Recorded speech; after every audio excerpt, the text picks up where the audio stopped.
I'm going to show you how bad it is right now. You want to know how bad it is? Hello, is this thing on? How bad is it? It's so bad that Obama's own inner economic circle says a recession is coming. Take a look at this. I think the most important here, though, is the wage data. 0.3 for the month, 4.2% increase at an annualized rate in the last 3 months. That's way down from what wage growth was last year. Every other indicator outside the labor numbers show a slowing economy with high inflation. And my economic plan is moving this country in a better direction. Oh.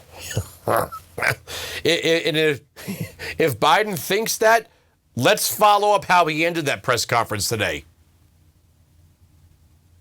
Majority writes, and I quote, women, it's a quote now from the majority, women are not without electoral or political power. It is noteworthy that the percentage of women who register to vote and cast a ballot is consistently higher than the percentage of the men who do so. End of quote. Repeat the line. Women are not without electoral and or political, or maybe precise, not and or political power. Oh, God. He's actually, I know because I work with a teleprompter. You don't read things in the teleprompter like read with emphasis or repeat quote or whisper. Joining me on the program right now, my first guest is the Executive Vice President of the National Taxpayers Union, Brandon Arnold. Thanks for joining us. Yeah, thanks for having me. All right, so what do you make? You got Furman out there saying you got all these Obama inner circle people coming out. Wages are not rising. They're getting eaten up by inflation. You're seeing slowing in the economy. We've got stagflation. It's a recession that's coming.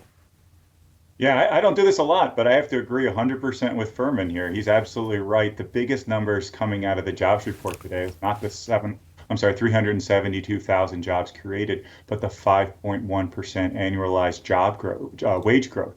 That wage growth is far below the 8.6% inflation rate. That means that people are falling behind, even if they're making a little bit more money. Inflation is gobbling up all of those wage gains, plus a lot more. That's why people are getting poorer in this economy, and that's why they're very, very, very upset with the direction of this country right now. Yeah, that's like, it would be like if you got $1 above the next highest tax bracket, and then you paid more taxes than when you made less money, right? Right? Now you're actually making less money because you went $1 above the next tax bracket. I mean, there is nothing going right here, and outside of bootlicking left-wing journalists, everybody knows it. Right, and it's just ridiculous to watch Biden out there. His press secretary, I think it was yesterday, said this is the greatest economy in the history of this country. Meanwhile, if you look at the polling numbers, or if you just talk to a human being outside of the Washington, D.C. bubble, 83% of Americans right now are saying this economy is in lousy shape. 35% of Americans are saying their own finances are worrying them. That's a 50-year high. People are very, very concerned about the direction of this country. All it takes is a trip to the gas station to make you feel the same way. Unfortunately, Biden and his inner circle are in some sort of bubble where they're not seeing the reality that most Americans are facing right now. I've been saying for a long time, this is part of the plan. I think I'm not saying this just to point my fingers. I believe this, that there are academics on the left that want this to happen. All of this stuff with gas prices was all part of the plan. I mean, they keep saying it's a transition. If they're so proud of it, if this is the transition and the suffering is moral because we're going to come out a better nation in the end, then stop blaming it on Vladimir Putin. Say, we're doing this to you because we want the green energy transition and you're just going to have to deal with it. But there is a line of thinking on the left that if everyone suffers equally, that's radical egalitarianism, then it's okay. So we'll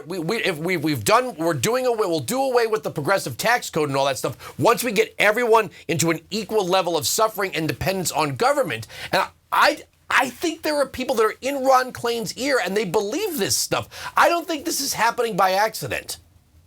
Yeah, there are definitely people on the far left that believe that gas prices ought to be much, much higher than they currently are. They want to assess additional taxes on gasoline to the tune of $2 per gallon because they want to accelerate this transition to a green economy, to electric vehicles, and so forth.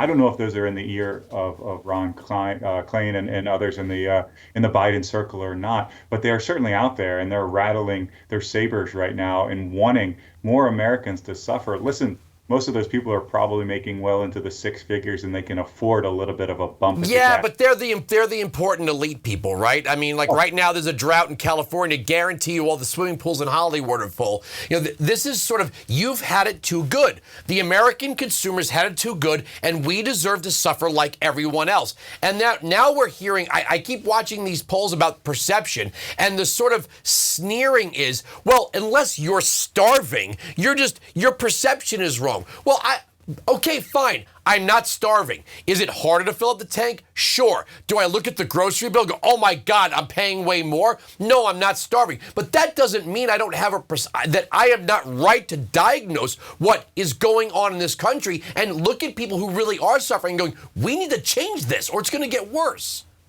Yeah, it's not just about our own economic conditions. It's about that of our neighbor, our friends, our loved ones, our family. And when we see other people that are struggling right now, I talked to a woman at the gas station just a week or two ago, and she told me, she was very, very sad about it. She's like, I don't know if I can fill up my tank. I'm just trying to get to work. I'm just trying to make money, and I can't afford to do so. So people are very stressed out about this situation. It weighs very heavily on their well-being, their mental well-being. It's a really, really bad situation that can even affect their physical health at a point. So yeah, I think what's most important to get out of this is there's such an enormous disconnect between the Biden administration, and it's not just in their rhetoric, it's in their policies too. It's not just what they're out there saying in front of the cameras and into microphones. They're enacting policies that will make this even worse. They're contemplating right now a $1 trillion tax increase that would devastate the economy at a time where it's just barely hanging on. It's just absolute lunacy.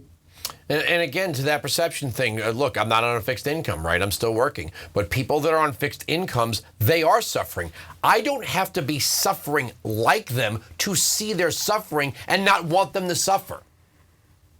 Right, absolutely. I think we all can operate with some degree of empathy right now. I don't know why politicians can't see that. They don't even need to talk to people. They just need to look at the poll numbers. They just need to talk to somebody when they're pumping their gas or doing whatever. I don't know if they're so insulated from these individuals or not, but they need to see that Americans are struggling each and every day, filling up their gas tank, going to the grocery store, doing virtually anything. It's more expensive than it was just a year ago. Wages aren't keeping up. Anyone who's out there celebrating this job report is saying that the economy is in fantastic condition, is not looking at the underlying fundamentals and not looking at the human aspect of what's really taking place out there.